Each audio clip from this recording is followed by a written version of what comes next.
Welcome, dear Thai, dear Sangha. My name is Brother LQ, Brother Lin Quan, and we're here tonight to discuss the 5 mindfulness trainings. 5 mindfulness trainings are Thai's vision for, actually, let's start this out. I'll read actually what Thai wrote about the 5 mindfulness trainings, just to give a brief introduction. So he said, the 5 mindfulness trainings represent the Buddhist vision for global spirituality and ethic. They are concrete expressions of the Buddhist teachings on the 4 Noble Truths and the Noble Eightfold Path, the path of right understanding and true love, leading to healing, transformation, and happiness for ourselves and for the world. To practice the 5 mindfulness trainings is to cultivate the insight of interbeing, or right view, which can remove all discrimination, intolerance, anger, fear, and despair. If we live according to the 5 mindfulness trainings, we are already on the path of a bodhisattva.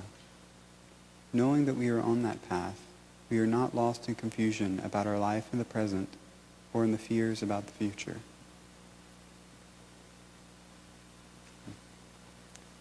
Beautiful words. So in just a minute, we'll introduce all of our panelists, and each one has graciously decided to come up here and offer their insights on a specific one of the 5. And so I'll give it over to them to introduce themselves, and we also asked them to think of a fun fact about themselves to share with everybody. So I'll give it over to Amos. Dear Thai, dear Sangha, my name is Amos. I'm originally from Maine and now living here at Blue Cliff since December. And I'll out myself since this is a Wake Up Retreat. I'm 37. Fun fact, when I was 10, I kind of grew up on a semi-farm. And so when corn was in season, I broke the family record and had 14 years of corn one night.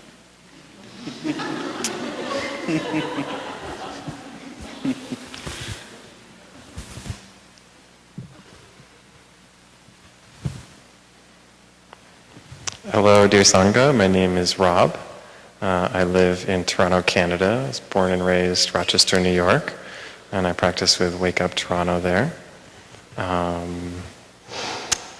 My fun fact is that I believe this year is the 10th anniversary of me having a beard.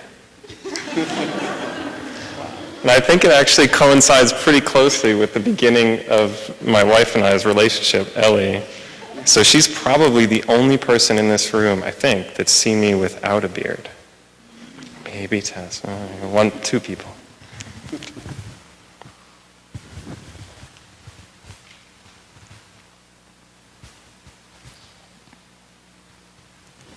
Dear respected teacher, dear family, my name is Tinkim. You can also call me TK. I'm from Toronto, Canada as well, with Rob and Ellie. And one fun fact is, under the right conditions and right timing, I'm very good at impressions. And I will, under right conditions and timing. Thank you. Dear Thai, dear friends, my name is Ellie, and I hadn't picked a fun fact yet, but then I saw all that awesome acrobatics that was happening. So the fun fact about me is that when I was younger, I went to circus school, and I used to do those flips between trapezes. And I'm also from Toronto and practice with Wake Up Toronto.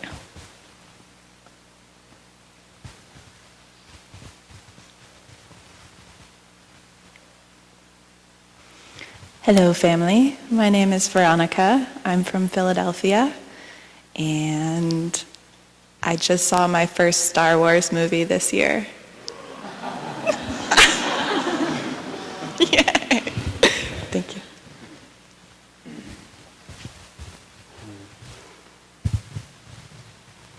to our panelists for being brave enough to get up here and sit in front of everybody and discuss their practice. Just a quick note on the 5 mindfulness trainings. As I just read, what I just read, you may have heard a lot of Buddhist terminology. Bodhisattva, 5 mindfulness, or 4 noble truths, Eightfold Path. The beautiful thing about the 5 mindfulness trainings is that it goes beyond, it's inspired by Buddhism, however, it's not required for you to be a Buddhist in order to practice them. So, can everybody hear me? Okay, sorry. So it actually goes beyond the boundaries of religion. As we go through each of the different practices, you'll see that we've used or tried to use non-sectarian language.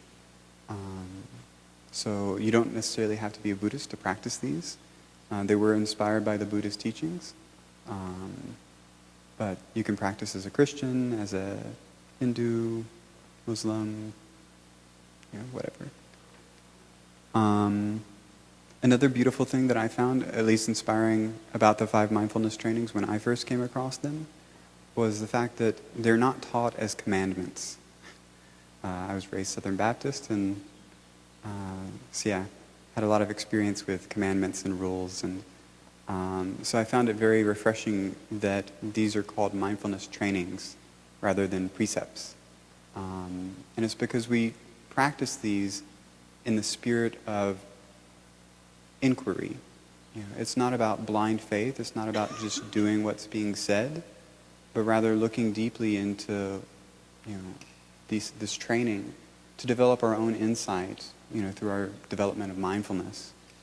And so that way the training really becomes alive in you.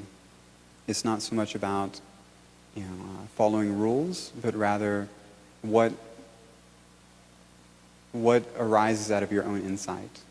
How do you see these trainings? And that's what we're going to get a taste of with the panel. Is everybody sees these different trainings in slightly different ways. From our own understanding, our own insight, and so our panelists will share from their own insight, from their own practice of these trainings.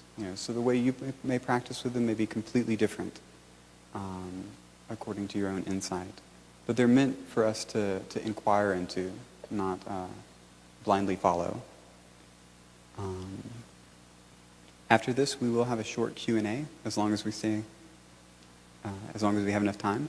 We'll have a short Q&A with our panelists.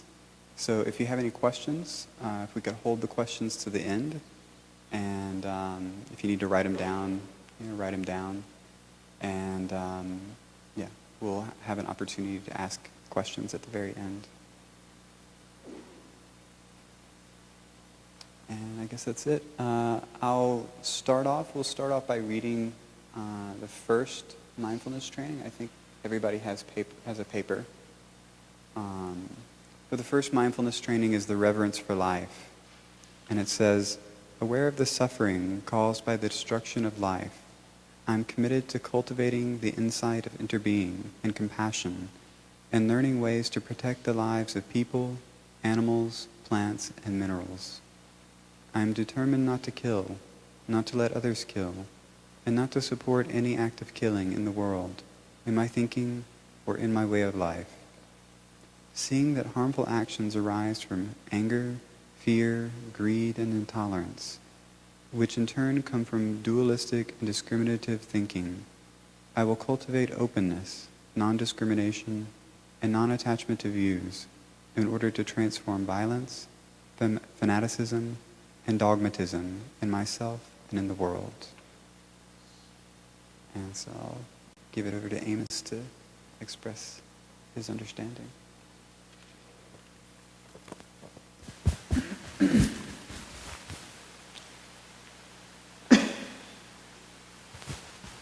So I'm going to try to keep this short so that we can have plenty of time for questions if you have them. Oftentimes this training, people talk a lot about, trying to be a vegetarian. So that's like Brother LQ said, that's one way that people train with this. And another way is like not stepping on ants when you're walking in the path. So I was thinking about this and thinking of a practitioner in a community that I was living with. He was a Vietnam War veteran American, and he was practicing mindfulness, and he shared his insight once where he said, so in terms of stepping on an ant or a worm in the path, he said, if I kill an ant or if I kill anything, I'm killing a small part of myself. And that's stuck with me in terms of how I relate to the outer world. If I'm killing something, there's something alive in me that is dying at the same time. But actually I'd like to talk about it from a little different angle, which is how I'm practicing with it now, which is the ways in which we or I kill small parts of ourselves unrelated to squishing bugs. And that has to do with the way that we speak to ourselves and the way we think of ourselves, or I guess for me, how I relate to myself. And so I was thinking of sharing an example, which is a couple weeks ago I was cooking here and I had made some dal, which is like usually with lentils, but this was with mung beans. And it's Indian food. And after the meal, Brother LQ came up to me and the other cook and he said, which one of you made that dal? And I was like, and he said, that dal was amazing. And he lived in an ashram, an Indian ashram, with like Indian, I assume Indian food. So he was like, that was really great. So I think this is the third time that LQ's heard about this. I thanked him for his compliment. And I think I've been noticing a pattern of when people give me compliments or when people give other people compliments, so certainly in what I see as Western culture, our habit is to deflect the compliment and say, oh, I could have said like, yeah, I think I might have cooked the mustard seeds just a little bit too long and they had a little bit of a smoky flavor, but yeah, it was okay. But, and I can think of a lot of ways that I do that. If somebody gives me a compliment, and I think this is a way that I kill a small part of myself when I don't let that in, and don't believe in myself, and belittle myself, and don't let my light shine. And so I'm taking up the practice of honoring life, honoring not only the little ants and bugs, but honoring this life as a being that's here with gifts to give and who has joys in this world, and to let those shine. And if people give me compliments, those are wonderful opportunities for me to really let that sink in. And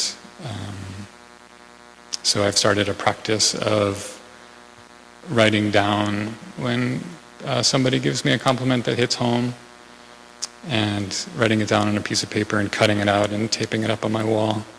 And I have sort of a collection now of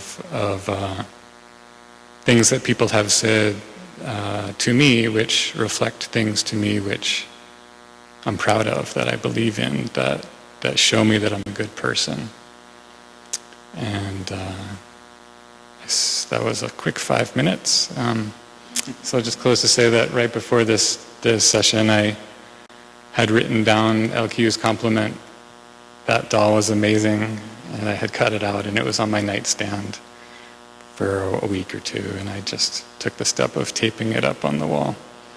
And so now I can, whenever I'm doubting myself, I can look at that and at least see there's that. Anyway, that's at least I can say I'm a good cook, among many other things.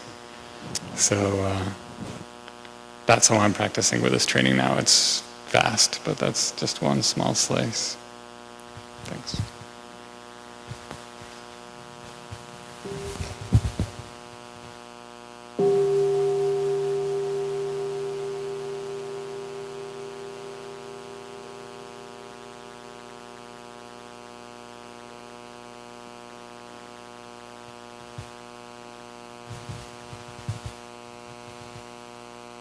Thank you very much, Amos. Y'all don't really know, it was a really good doll. It's the best doll I've ever had. And I did live in an ashram for years, so.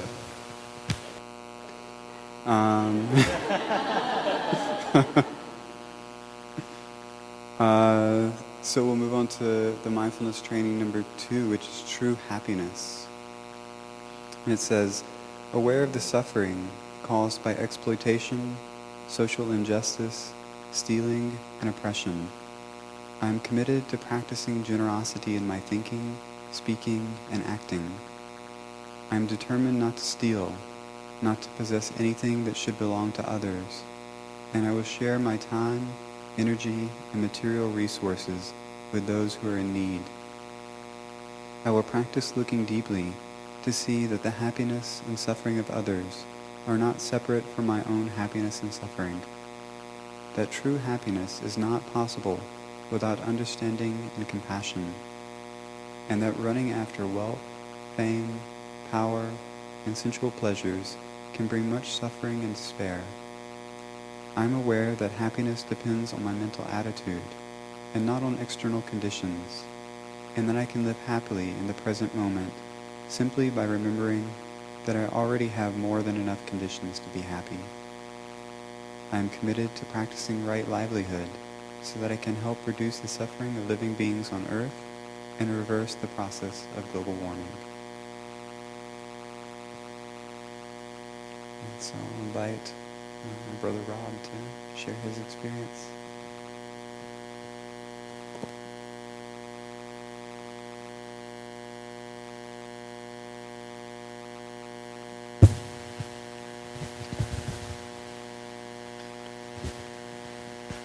Hello, dear Thai, dear Sangha, dear friends.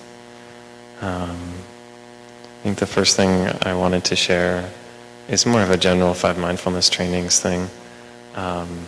Before we all are sitting up here now, we sat down over lunch and discussed, which training do you want to do? And everybody was a little wishy-washy. Some people had very clear, I want to do this one. And I think for me, over the years of practicing with the 5 mindfulness trainings, different trainings have really stuck home in my practice, here and now. And I think all 5, if you look at them as a whole, while they're very wonderful, it can be a little bit overwhelming to try to take all 5 in if it's your first introduction. And even, I think, as you're living your life. So I find it very helpful to sort of look at one, knowing that they aren't necessarily separate. Each training is in the other one. If you just start with one, that's enough. And so today I saw true happiness, and I was reading through the 5 mindfulness trainings, and I was like, oh, that one really speaks to my practice and what I've been working through and looking at for the past couple of weeks and months. So I took a page from Brother Phap Khoi's book, and I wrote down some notes.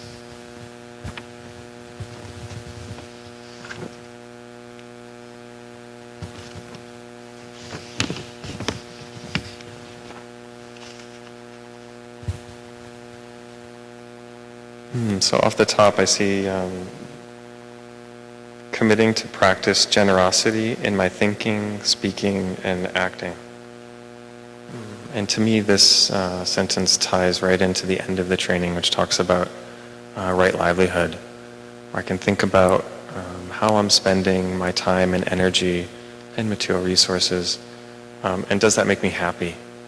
So I've really been sitting down and looking at that over the past consciously over the past maybe couple of months, but subconsciously probably for the past couple of years, maybe even since I met this practice. And so for me, it was just sort of sitting down at the end of a day and really looking at what's coming out of the work that I do.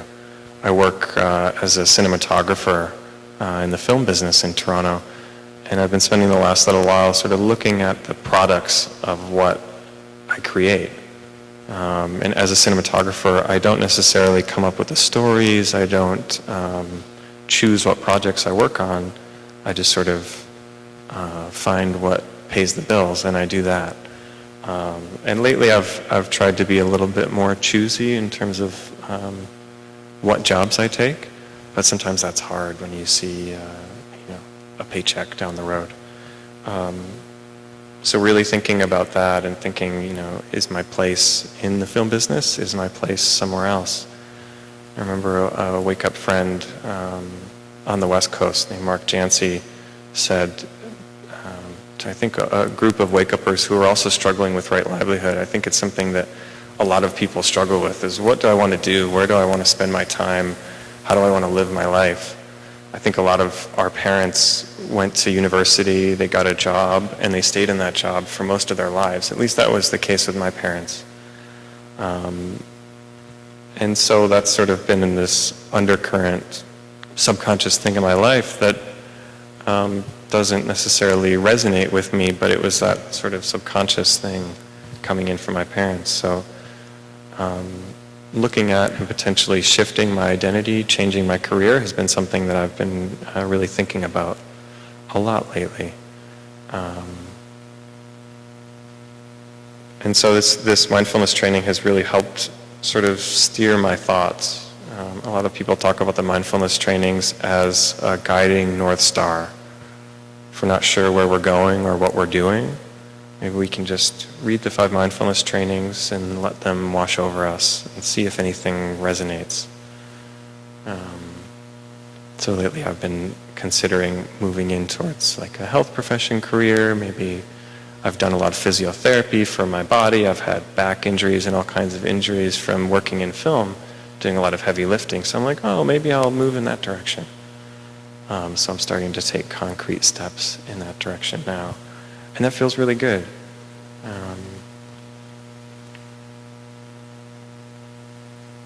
It feels like a place and a time that I can really share my energy with other people and really use this practice to listen and take care of other people in the way that I've been taking care of myself.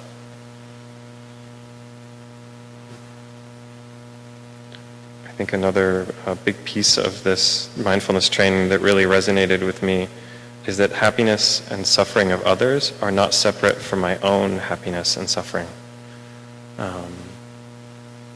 This sentence has really come up a lot in my relationship lately. So I hope Ellie doesn't mind. I'll just touch on, we've been married almost 2 years. Coming this summer, we'll be married for 2 years. But together for, I think, almost 10. I don't really know. We always forget. But it comes up for me because often I think, or I have this idea that my capacity for listening to somebody else's suffering is full. Ellie has this really great analogy of jars. We have all these jars of different capacities that we have. So maybe there's a little mason jar inside of me that is my capacity for listening to other people's suffering. Maybe there's another mason jar that is, my capacity for doing the dishes or carrying heavy things or whatever. And so sometimes I'll think that my capacity is full for listening and that I can't listen anymore. But when I know that my partner is suffering, sometimes it's hard for me just to sit there and not to listen. So I see another sentence in here that's very useful for this, in that I'm aware that my happiness depends on my mental attitude and not necessarily external conditions. I see that I'm getting close to the end of my time. I made too many notes, I think. So if I just sort of flick a switch and think, I'm not filling my capacity jar for listening to somebody else's suffering, I'm actually emptying that jar by filling another jar of healing somebody else's pain. So, depending on my perspective, I can either cause myself pain by thinking like, oh, this is too much for me, I can't handle this. Or I can actually bring myself joy in the fact that I'm taking care of another human being and my partner who I love and I respect and care for. So that mental attitude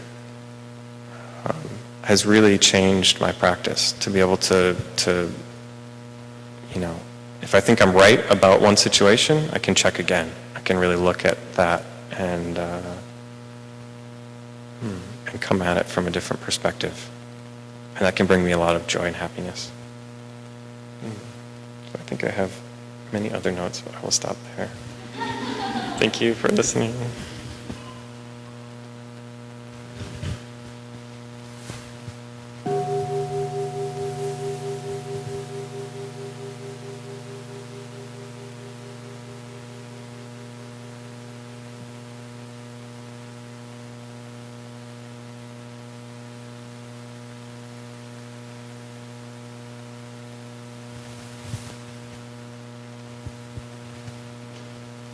Thank you very much, Rob, for sharing. Next we have the third mindfulness training of true love. Aware of the suffering caused by sexual misconduct, I am committed to cultivating responsibility and learning ways to protect the safety and integrity of individuals, couples, families, and society. Knowing that sexual desire is not love, and that sexual activity motivated by craving always harms myself as well as others, I am determined not to engage in sexual relationships without true love and a deep, long-term commitment made known to my family and friends. I will do everything in my power to protect children from sexual abuse and to prevent couples and families from being broken by sexual misconduct. Seeing that body and mind are one, I am committed to learning appropriate ways to take care of my sexual energy and cultivate loving kindness, compassion, joy, and inclusiveness, which are the four basic elements of true love, for my greater happiness and for the greater happiness of others. Practicing true love, we know that we will continue beautifully into the future.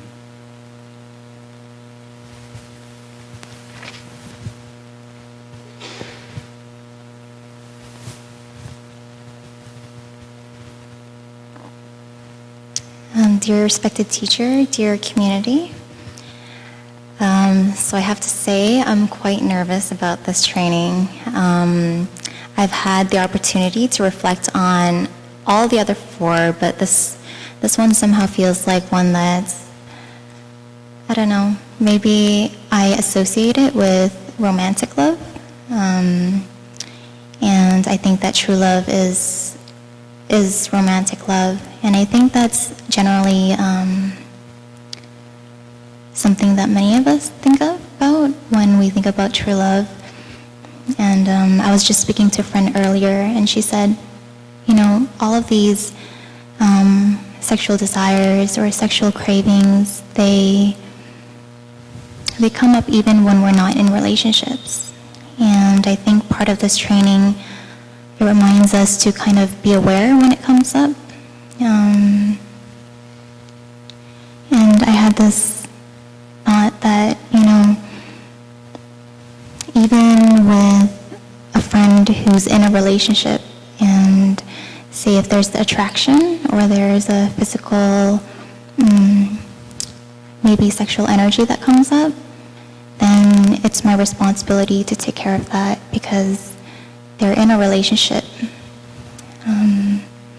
And when I'm not careful, I could easily be attached and have this notion that this is true love or this is love.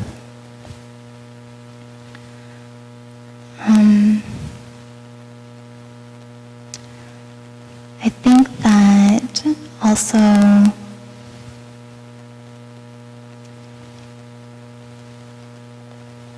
there's this idea of what true love is.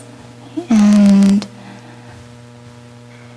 I think I'm surrounded a lot by relationships that are really passionate.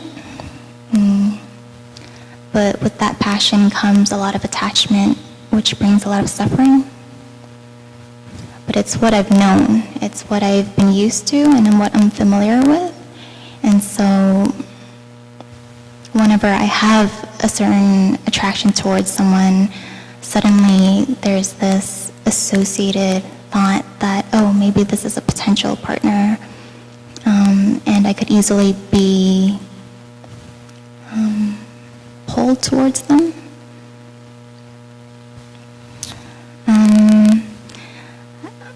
So last year I spent a year at the monastery, and I think through that time, obviously there wasn't romantic relationship. I can't say obviously, but for me there was no romantic relationship. But in a way, I was able to touch true love in a deeper way. He mentions in this training that true love, the basic elements of true love are loving kindness, compassion, joy, and inclusiveness. And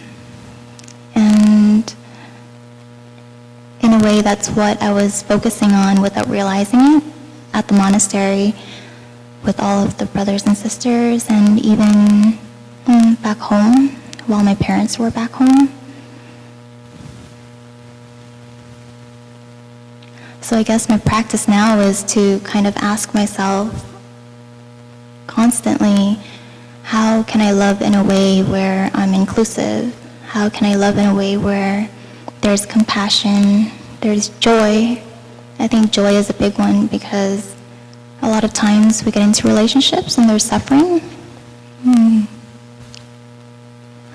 But part of true love, there is a deep joy in it, and freedom.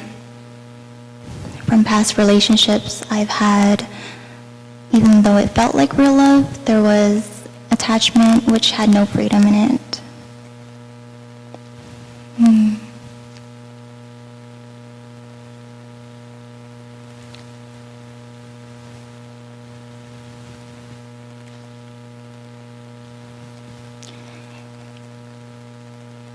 Yeah, and so now it's kind of really coming back to myself and really seeing what's coming up for me.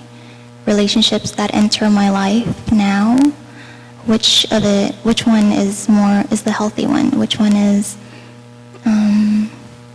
unhealthy? And if it's unhealthy, am I able to catch when I have this strong attachment that comes up?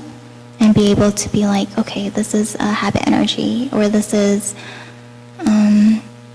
probably okay, but there's something deeper. I need to go forward and really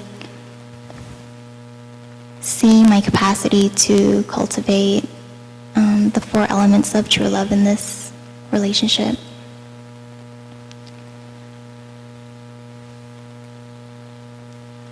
And I actually had so much to share, and then I realized I was being recorded, so I was like, okay, I'm gonna not share some stuff. But you know what? It's so much easier to share when I've surpassed something. I'm kind of reflecting back and saying, okay, this is my success, but this particular training is something I'm actually going through right now. And so what came out just now was also me processing, and no prep or anything. So thank you so much for giving me this opportunity, and thank you for listening.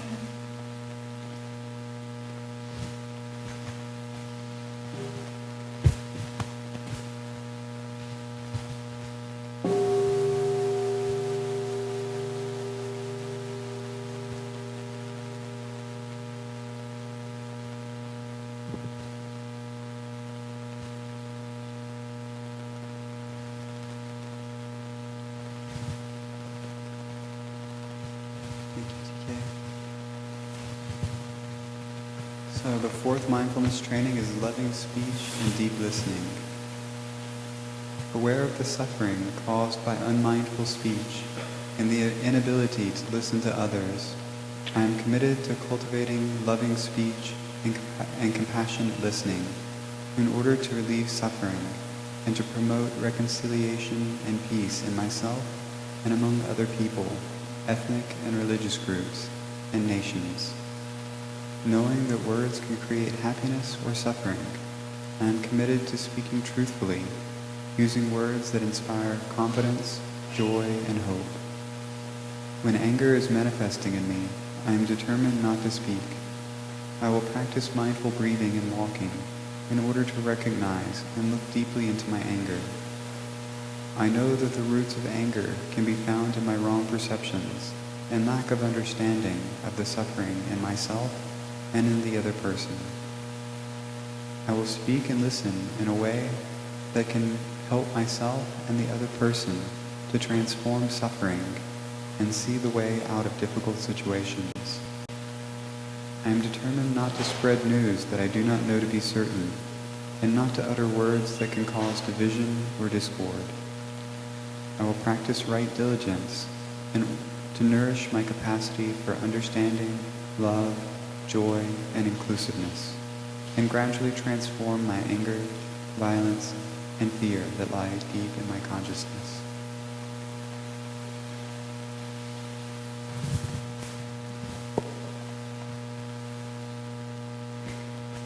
Your Thai dear friends, I have true love for this training.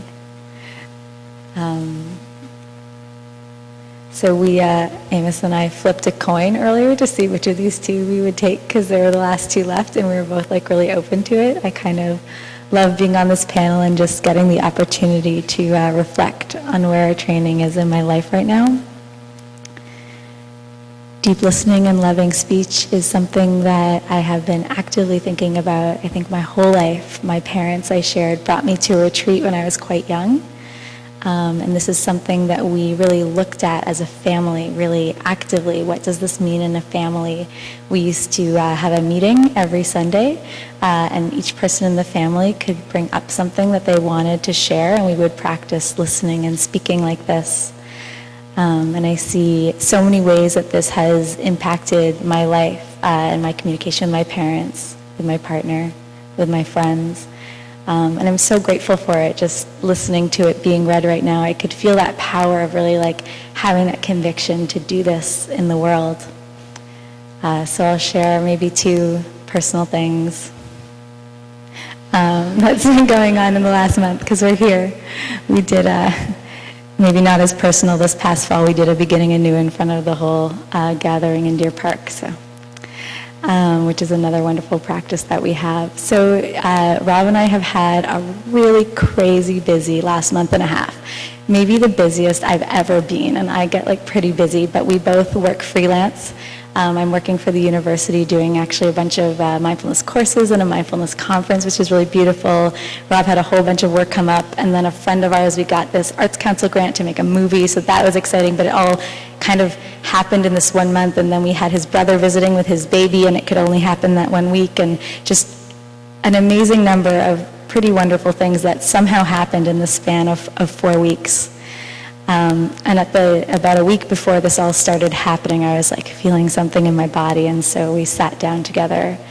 And we just acknowledged that, these next 4 weeks had all these beautiful things, but that a lot of our capacity was going to be full, and that this made a lot of wonderful potential for us to not be our kindest selves, to not speak lovingly to one another, or not listen to one another. And this is really wonderful to just bring our mindful awareness to this potential for those next 4 weeks.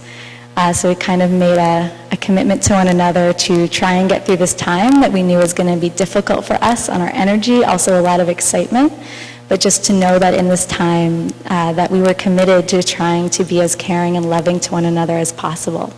And so of course we had a lot of fun, and also we were tired and difficult things came up.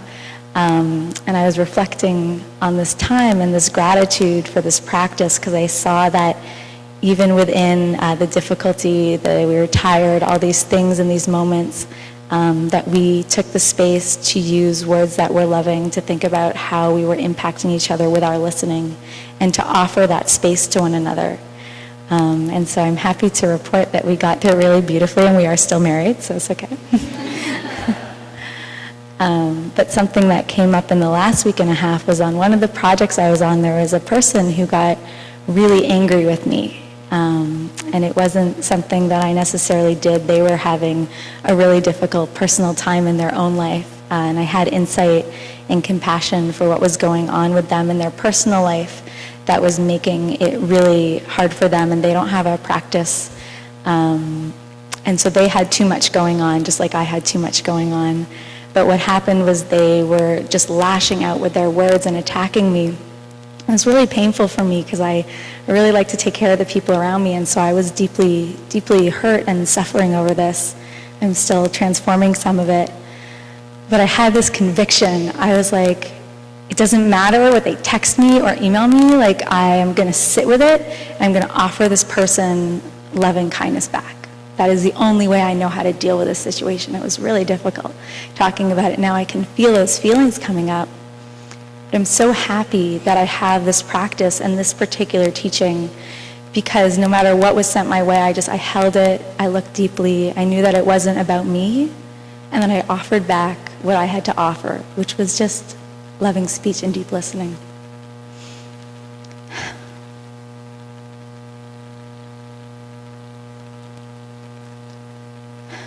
And I'm so grateful for Rob. He shared a little bit about his happiness, his capacity for listening. He's been using it deeply for me as I went through this. And so I also saw that this training with my partner, that he was looking into himself. And so he was able to offer me listening, and I was able to offer it to this person. And so the situation, instead of getting bigger and I could see it rippling out in many ways, was able just to stop where this person was. And so both of us were able to kind of offer this energy into the world. And so this is a way that this training was very alive for me in the last few weeks. And it's nice to share about with you now, and just I think I feel a sense of I'm proud of myself. We'll go back to taking care of ourselves. I'll give myself a compliment. I'm really happy that I was able to kind of transform that and navigate it in this way. And it's funny, just as I said, looking back, how am I doing for time? Looking back on my life and just seeing the times that there's been potential for conflict to be something very different if I didn't have this training and this vow to use deep listening and loving speech. That many situations or relationships I had could have gone in different directions. My mom and I was a teenager, like moms and daughters, we argue. And so just one funny anecdote is we also both had taken these 5 trainings. And so sometimes we'd be being a teenage daughter and mom, I'd be like, ah, and then I'd be like, oh mom, I'm so sorry. I know this is really about this conflict I had at school, and I don't mean to be yelling at you, but right now I don't have the capacity to do anything else. And then we'd yell at each other some more. And then she'd be like, you're kind of triggering this thing in me that I used to do with my mom, and it's coming up right now. And my dad would just sit there and laugh at us. So yeah, I see so many ways that I think mindfulness practice is kind of a choose your own adventure, and each of us will, as it's been shared, find different parts of these teachings that speak to us at different times. And I think the fun of the teachings and the joy is that they're just, like Rob said, that North Star. When I'm not sure where I am, I can kind of just look up and reorient a little bit. Thank you.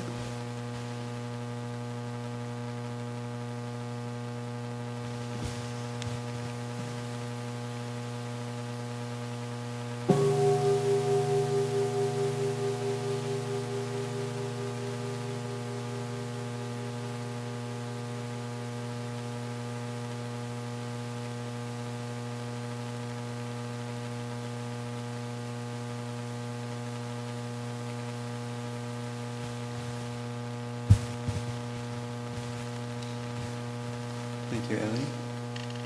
And we have our 5th, which is nourishment and healing.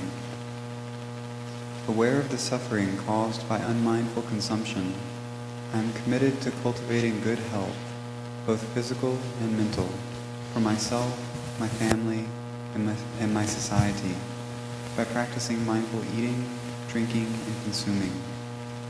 I will practice looking deeply into how I consume the 4 kinds of nutriments, namely edible food, sense impressions, volition, and consciousness. I am determined not to gamble or to use alcohol, drugs, or any other products which contain toxins, such as certain websites, electronic games, TV programs, films, magazines, books, and conversations. I will practice coming back to the present moment, to be in touch with the refreshing, healing, and nourishing elements in me and around me, not letting regrets and sorrow drag me back into the past, nor letting anxieties, fear, or craving hold me out of the present moment. I'm determined not to try to cover up loneliness, anxiety, or other suffering by losing myself in consumption. I will contemplate interbeing and consume in a way that preserves peace, joy, and well-being in my body and consciousness, and in the collective body and consciousness of my family, my society, and the earth.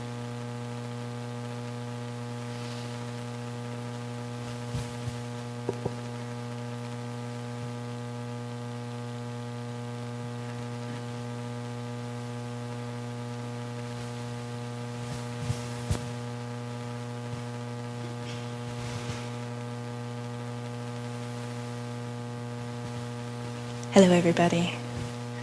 Nod your head if you're going to ask a question during the Q&A. Okay, I'll give you some food for thought then. I received these mindfulness trainings on the first day of 2016. So I want to remind everyone that it's called a practice, not a perfect. And if any of this is intimidating, that's no reason not to receive them. If you're here, you already understand nourishment and healing, because that's what we come here for, and you're practicing this training. You can receive one of the 5 mindfulness trainings, or 3 or 4, or all of them. And I considered receiving all of them except this one. And then I said, if not now, then when? I'm never going to be perfect. What am I waiting for? So,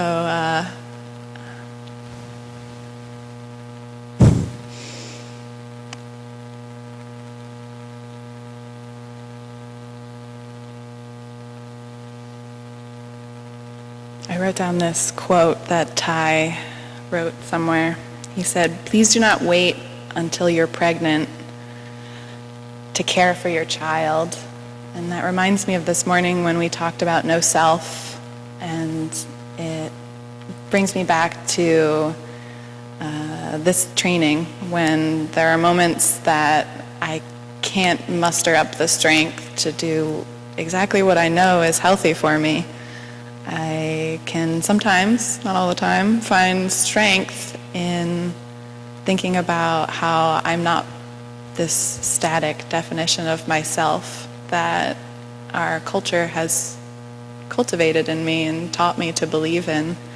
And I find strength in that, especially when I'm surrounded by beautiful smiles and strong practitioners like yourselves. I think Ty saved the hardest one for last. This training, for me more than the others, brings in all 4 together. There's the respect for life. If you don't respect your life, you're certainly not going to take the time to nourish or heal yourself, because that's really hard work. If you're feeling tired or sleepy, this is the easiest one to forget, which I think makes it the most interesting and the hardest.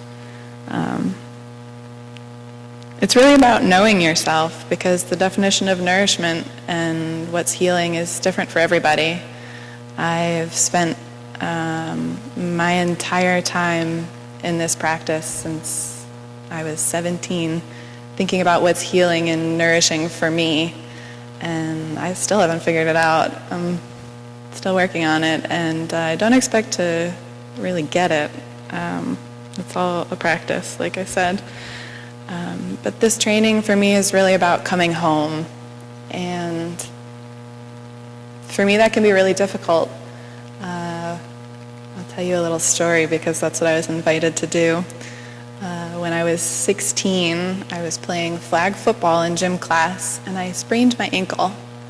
And I was doing good. I was participating, which is what they always tell you to do. But that sprain and the torn meniscus in my knee evolved into 10 years of pain. When I was 20, the doctor heard me complain about this suffering that I had in my body, this pain, and he prescribed me Vicodin. That was his solution for a 20-year-old. You'll just be on Vicodin forever. Not so nurturing, nor nourishing. And I think I'm really lucky because I have an aversion to medicine in general. And I took them for a while, and it was great. I could get out of the bed in the morning, and I didn't wake up feeling pain as my first sensation. And then I also didn't feel so good having to take these painkillers, and I found yoga. Somebody heard me complaining and probably got sick of it, and and I ended up at a yoga class, and that changed everything in my life. It was the greatest thing that ever happened to me, and it has been the catalyst for all of the healing that I've experienced, and will continue to be, I hope. But all that to say,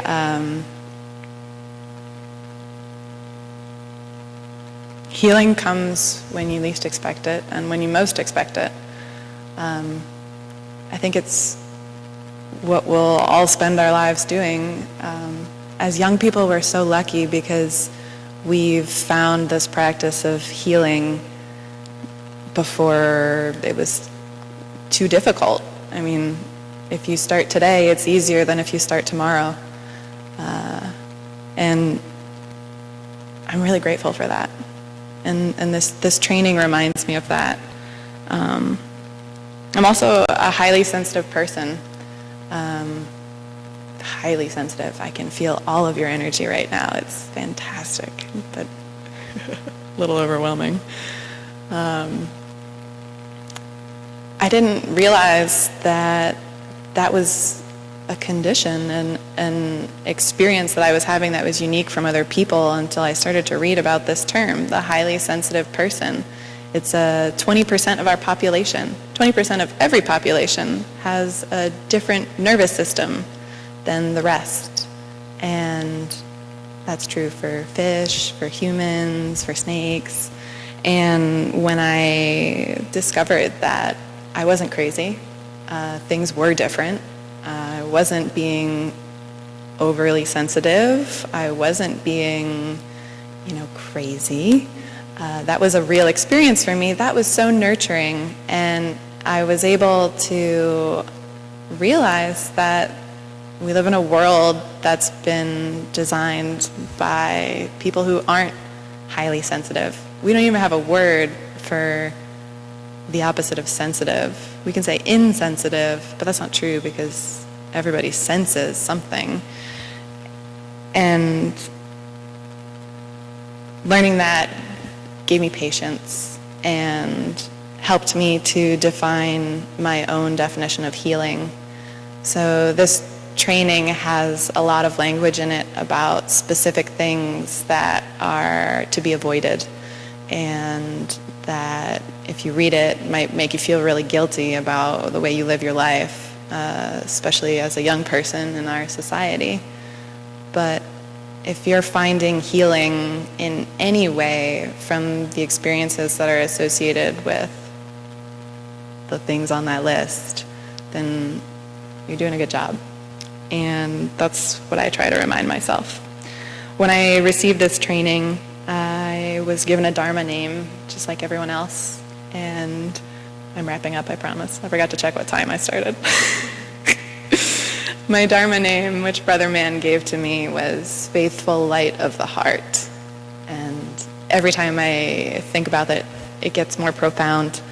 I'm not practicing nearly as often as I would like, because I'm not perfect, as you may have heard. But it's there, and I can come back to it, and it's in the moment that we discover that we've wandered. That's the most beautiful moment, because we've become aware. And so by coming here, you're already aware of that rediscovering the practice is one of the most beautiful things. There's no reason to be hard on yourself or upset about wandering, because you're already practicing as soon as you've become aware. So thank you for being.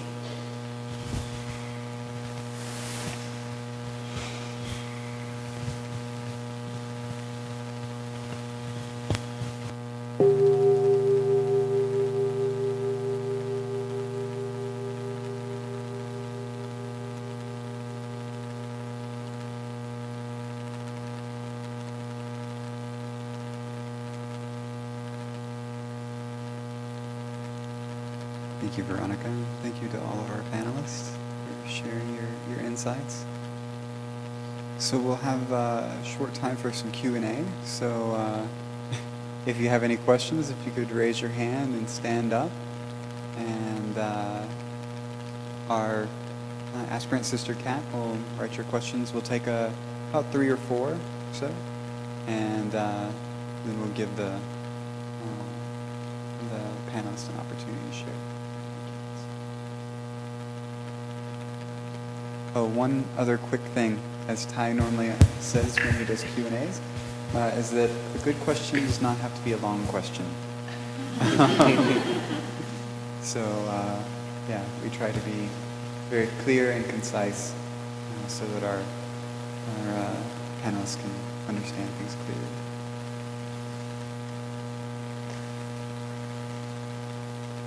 Thank you all very much. My name is Sam. I have a question about the first mindfulness training, Reverence for Life. Of course, Reverence for Life is extremely important, imperative for cultivating loving kindness and love in our life. But to what point can we say, okay, you can come invade my home if we're talking about ants or termites, and no, we don't have to kill you because I'm taking the first mindfulness training deep into my heart.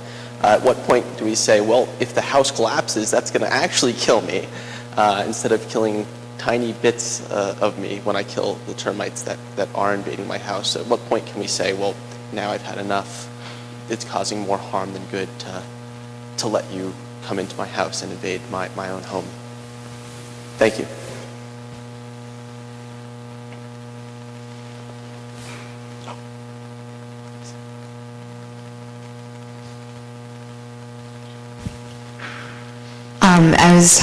My question is about the third one. Yeah.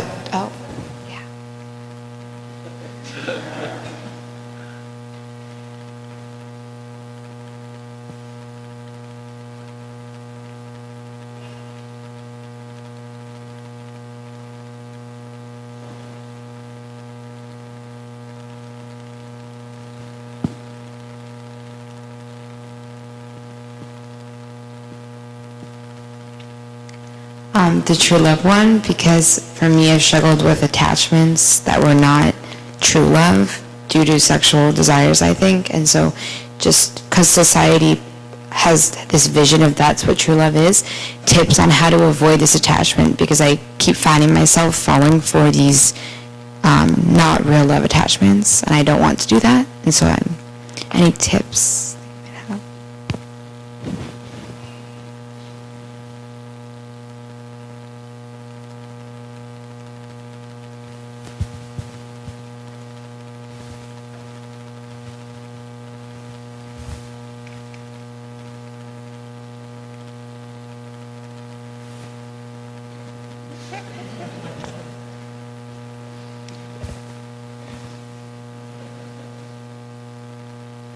Hi.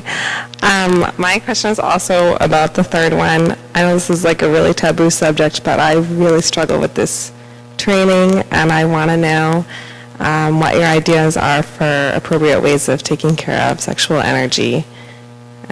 That's my question.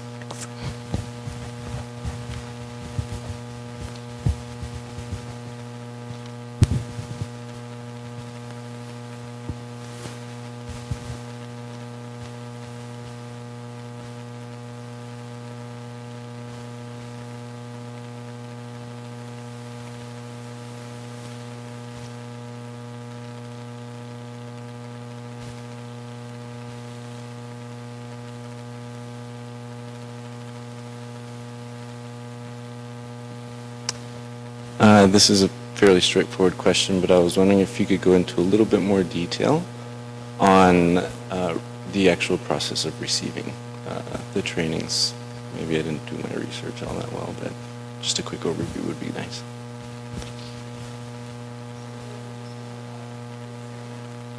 What it entails, yeah, the process.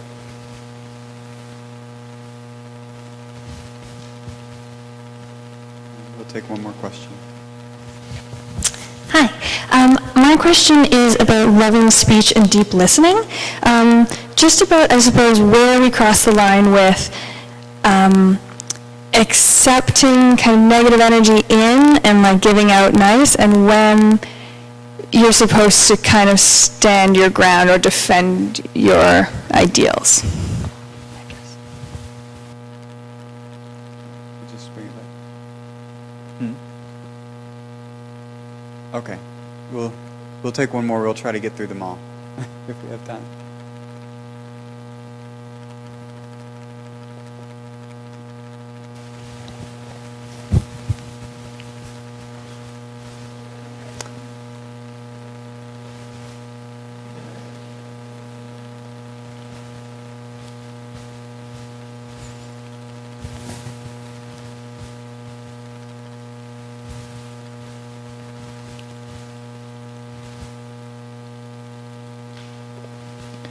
Hi. So thank you for that. That was great, very eloquently presented. So my question is for, I guess, for the second one, Rob.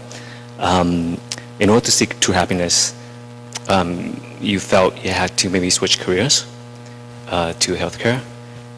So I'm going through the same thing, and I'm wondering if you are fearful and anxious about doing that transition, and if you are, how you deal with it to kind of contain it, but yet moving on or moving forward with your planned transition.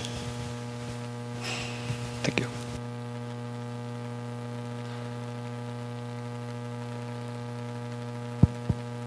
Thank you all very much for your questions. I'll take just a moment because to answer, what is it, number 4. I was going to answer them later, but I guess now's a good time. So on the back of your sheet with the 5 mindfulness trainings, on the very back is an application. And so you can just fill this application out and give them to your Dharma sharing facilitators. And they will give you more details as far as the process and everything. That's basically all you have to do. And then we'll have a ceremony on Sunday morning, and that's when you'll come up and formally take the trainings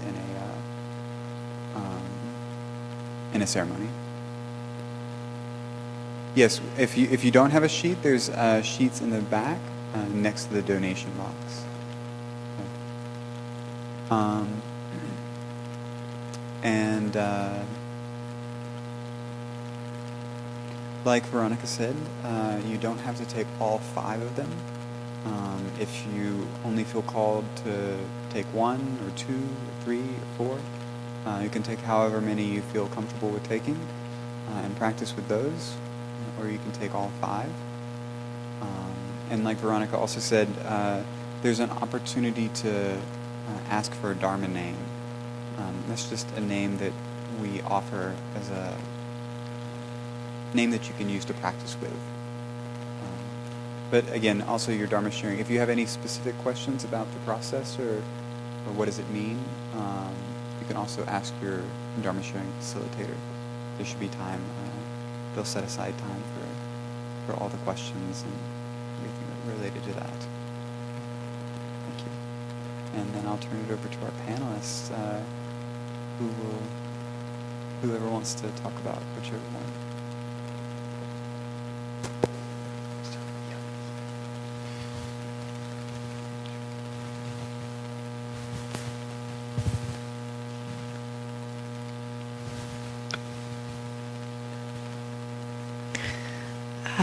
I'm going to take a stab at number 2 from my own experience. I don't want to presume that I can offer advice, but when I think about attachment, that's a big one. Especially romantic attachment, of course, because Hollywood loves to tell us what's good and what's bad and what love looks like. In my experience, the most important thing that I've been able to do in my relationship is to always check in with myself. The most important thing that we can do in our lives is love and know ourselves. And when we have a strong foundation of knowing who we are and what we love and what makes us happy and what we value and what's not okay and what's important to us, the more secure we are in that, the safer we can be in bringing someone else into our lives. And it's cliche but true, we have to love ourselves before we can love anyone else. And it's possible to learn to love yourself more through a relationship.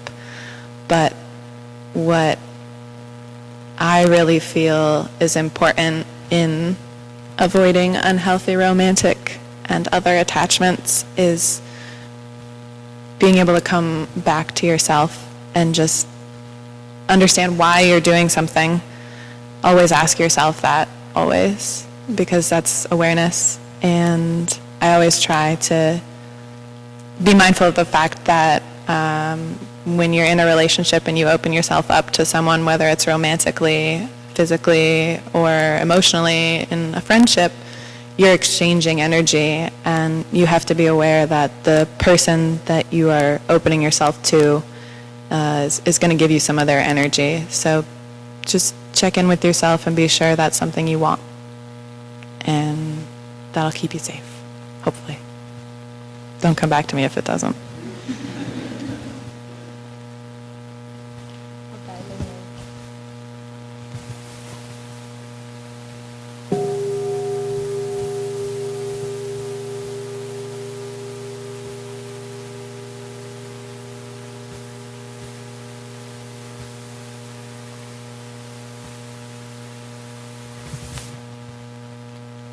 I'll just dive in while the mic's in my hand, but I'll keep it short so we can hear from everybody. We're having like a mind meld because I had a bunch of the same thoughts. I'm going to answer all 6 really quickly. But it just, before you started speaking, Ty has a saying, the way out is in. In order to take care of those around us, we must take good care of ourselves. But when we take care of ourselves, we already take care of the people around us. And so for me, so much of this practice is about knowing myself. And I see in the journey that Rob and I have been on together and separately that when we know ourselves and are taking care of ourselves, that's when every one of these trainings is possible for us separately and together. And so I see that so much of this, if we feel overwhelmed with how much there is to do or what's happening in the world, if I stop and take care of myself, I'm really able to do all those other things that I want to do. And that can be really hard because we want to get to the next thing and move to the next place and say yes to these jobs, all this pressure that's on all of us. So we're not saying that any of this is easy. It can be really hard. As you heard in my quavering voice earlier, I had a really difficult situation, but the way I navigate it kept me whole and true to myself. And just maybe to zoom in on the question about the line between listening and hurting oneself is kind of a similar answer, which is each of us know and need to know what our capacity is. And so if we're offering something in a way, we can offer something beautiful. Oh, it's noble to listen to someone kindly. But if we're offering that past where we have capacity, past where it's safe for us and it begins to hurt us, then that's no longer maybe the right thing to do. And so I think that also ties saying, when you know you're right, check again. As we said, these teachings change all the time, and sometimes there's this one thing I've been working on and now I feel like I'm doing it really well, and all of a sudden it actually becomes a thing I'm having difficulty with. So I think staying open to impermanence and really continuing to care and check in with yourself, and knowing that what that looks like may change, is a really great way to kind of find where that line is, because it's different for every single one of us, and it will be different for us depending on the day and what else has happened to us that day. So it's a challenge, but hopefully with the support of teachings like this and practices and finding a community, we're able to kind of step up to that and take care of ourselves.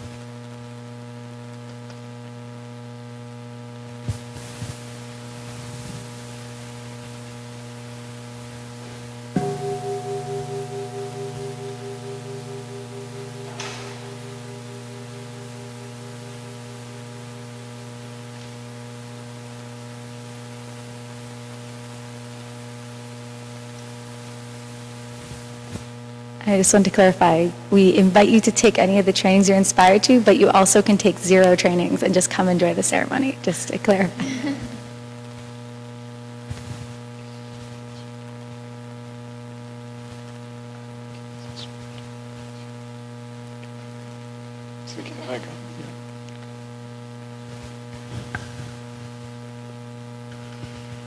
Hello, dear friends. So I will answer the question that was sort of directed my way, thinking about how to take care of the fear and anxiety about a career change. And for me, this was definitely something I've practiced with over the last couple of years. I'm just now, in the last month, starting to take concrete action in terms of changing my career. But I've been sort of looking at my career and thinking about what I might want to do, and is the career path that I'm currently on the one right for me? That question has been bubbling up for maybe 2 years. So I think when it first came up, there was definitely a lot of fear and anxiety. And so I think somewhere in the mindfulness trainings it talks about when you're feeling, a strong emotion like anger or fear or anxiety, the first step is just to stop. So that was what I did. I wasn't sure of exactly how to move forward, so I just stopped.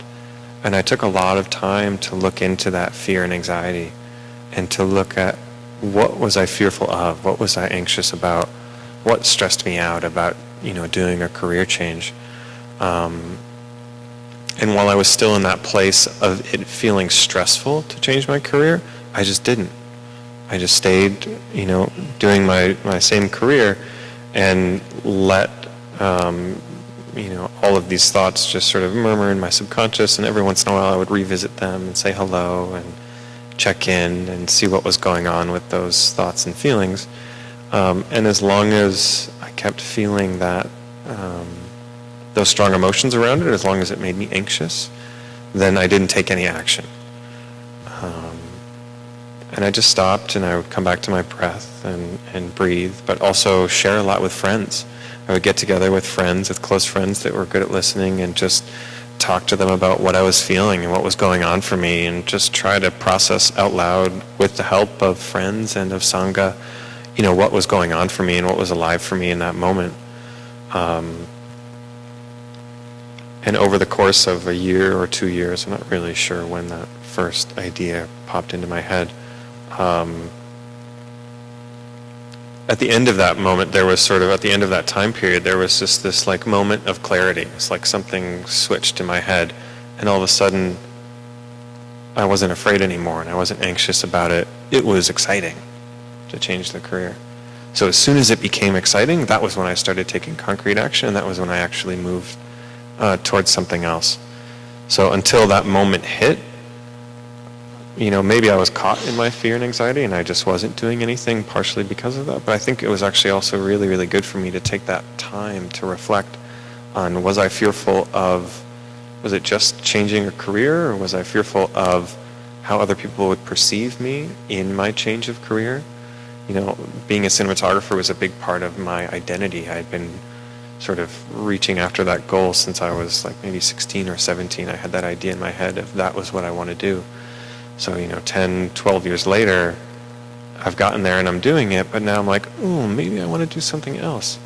And so I can't remember, I can't quite remember if I said this or I got to it, but a friend, Mark Jancy, said he spent all of his 20s figuring out what he didn't want to do.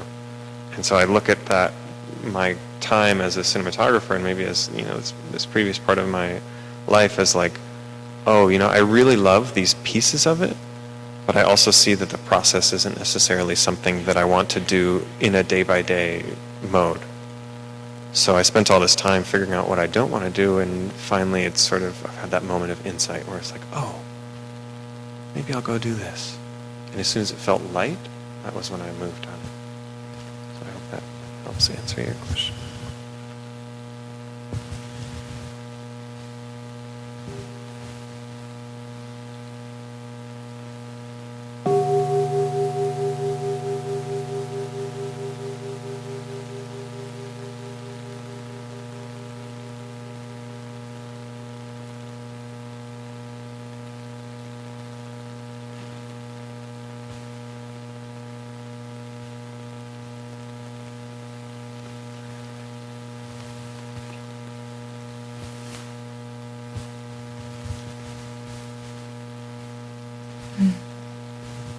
Dear respected teacher, dear community, so I'd just like to cover number 3 really quickly.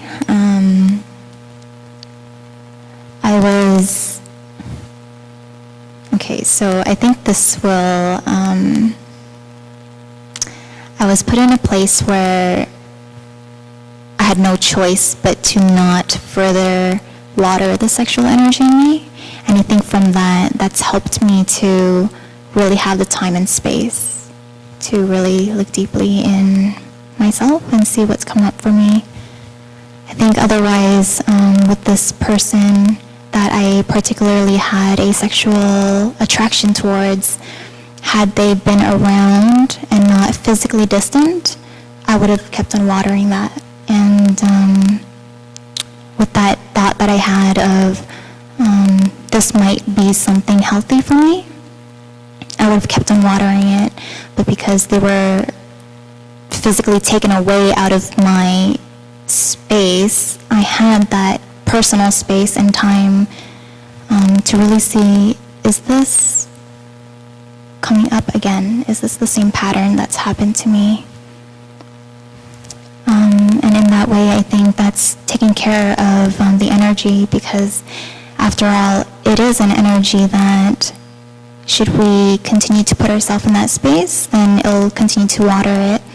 But once we take ourselves out of it and practice mindful breathing, mindful walking, and calm that energy, then slowly it'll kind of dissipate. I hope that helps, but definitely that's something that I was kind of forced to do, and with that, it gave me insight to really see that this is actually a pattern that's happening for me. It's not what I thought it was initially, as something deeper. And I think this covers number 2 as well, to really have that space and time for yourself and really look deeply into what's come up for you. Thank you.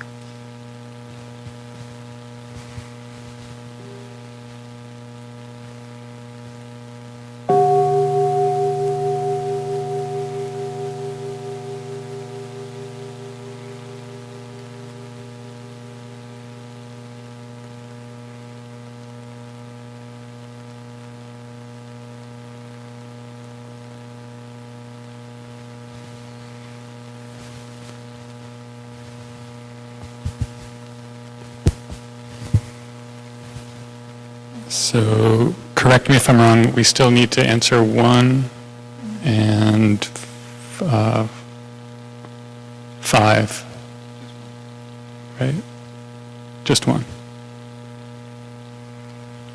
Okay, cool. So it's also late, so I'll try to keep it short, but it's also these questions, in my experience, these discussions can go on all night. They're deep, and we all have our ways to work with them. So I guess in response to the question about where we draw the line about non-killing and if that could potentially cause more harm, I'm just going to go back to LQ's comment. It's a practice. So I think for me, I see that there's a truth that we kill to live. We're beings on this planet, and all beings on this planet kill something to live, or there is death which feeds our life. So even if I'm a vegan, there's pesticides sprayed on the soybean fields that make our tofu, and those are killing insects. And there's, if there's a machine harvesting a field of wheat, you can guarantee that there's a few little animals in that field that get killed. So yeah, if I'm a homeowner and I've got termites eating my house, I've got a decision to make. And I guess maybe the way that I'm not a homeowner, but I guess maybe if I put myself in that position, I would actually, you know what? I think there's carpenter ants eating this building, so pay close attention. So I guess the way that I would work with it would be to see what are the alternatives? Like maybe the first thing that people would go to is fumigating and poisoning and just taking care of it. Maybe there's other things. I don't know. Maybe there's I think for ants, for example, you can set ant traps, but I've really had a lot of success with getting ants to leave my living space by eliminating the sources of their food and sort of erasing their trails that help them find where the food. Anyway, I've spent a lot of time doing this. So it's a practice. I think in any case, when we breathe, we're breathing in microorganisms and killing them, and our whole bodies are cells that die and are reborn every 7 years. So death feeds life, and that's part of the miracle. And we get to think about how we are in that whole dynamic. That's the joy of this training. So I don't think there's any rules about shouldn't do this or should do that. It's just what you do and how does it make you feel, and paying attention.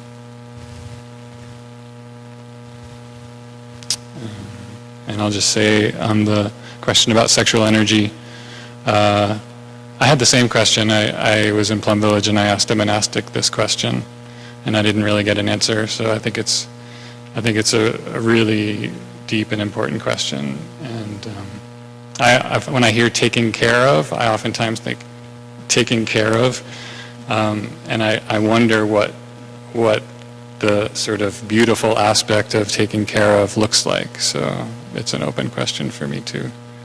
And for me in my life, I think certainly consent is something where interaction with another around sexual energy is a really big thing. That's just my personal philosophy. I don't know if there's any other thoughts.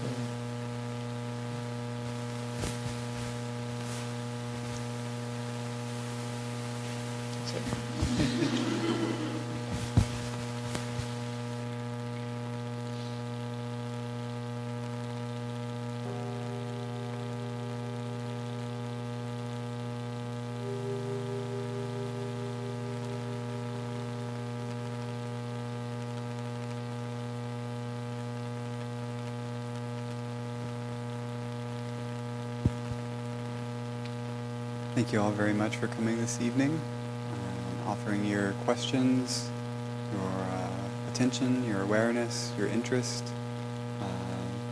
We could offer some flowers to our panelists for getting up here in front of everybody and sharing from their heart.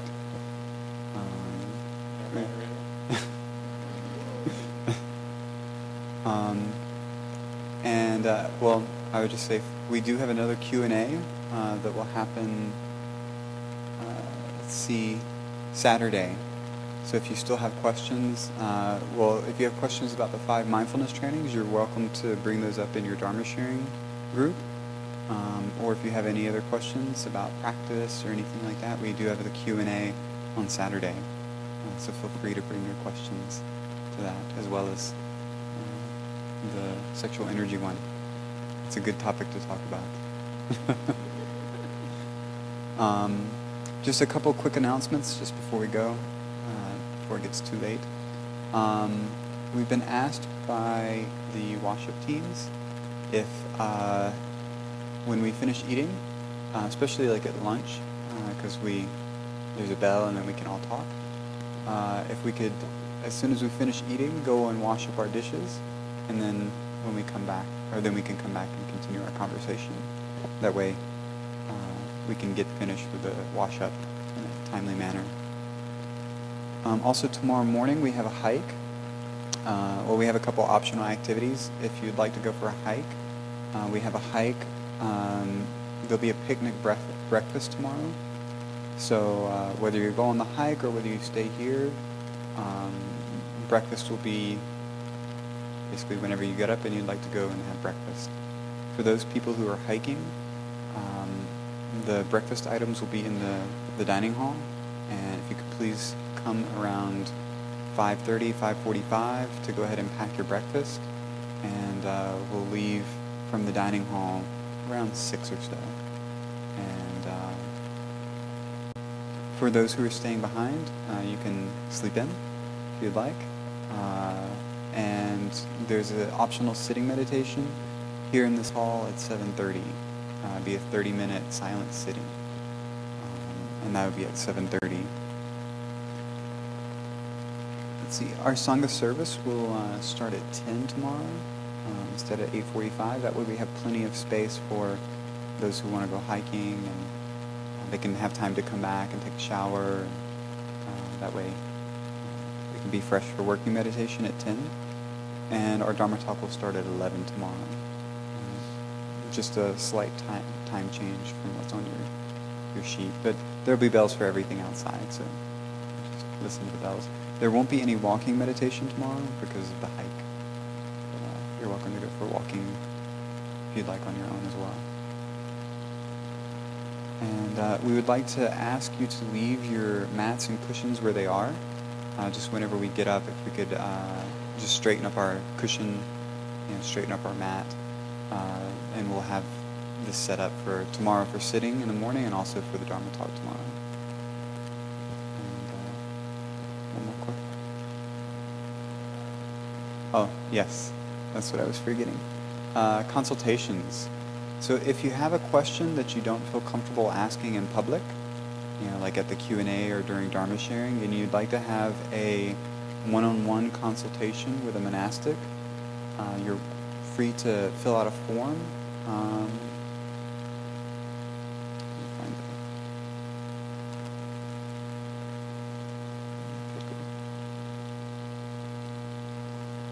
Okay, I can't find the paper. There'll be a paper where you can sign up. It's actually located in the back, where you can sign up, and there'll be another box. Is it located also in the back? Okay. So it's just in the back. So if you could write your name and your question on the piece of paper and put it in the box. And tomorrow, if you look on the board with the schedule, there will be a list of your name and the monastic you'll meet and the time. And we'll have consultations, between 2 and 3:15, so during deep relaxation time. So you'll unfortunately miss out on deep relaxation, but you'll get to talk one-on-one with a monastic. So, dear friends, if you want a personal consultation, please fill up the forms before 12, before noon tomorrow.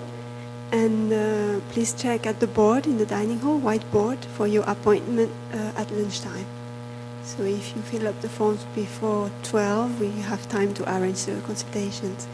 So consultations will be on Friday and Saturday, so check the board tomorrow and after tomorrow at lunchtime.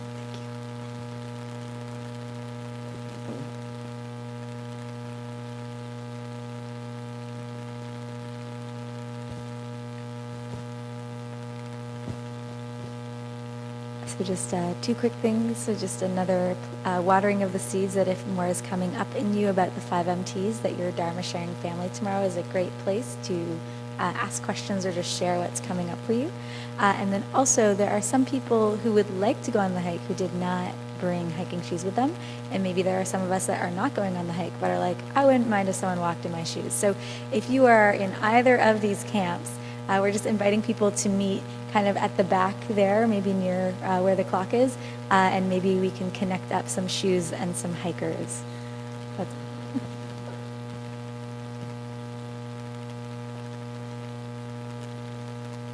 Oh yeah, great question.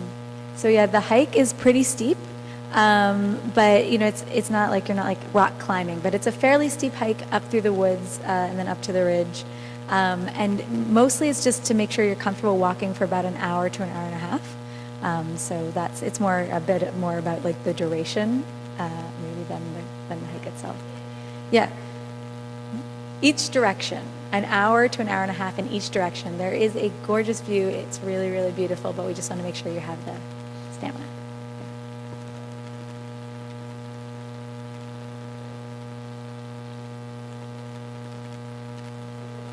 Yeah, the question was, yeah, feel free to get your Instagram photos tomorrow morning.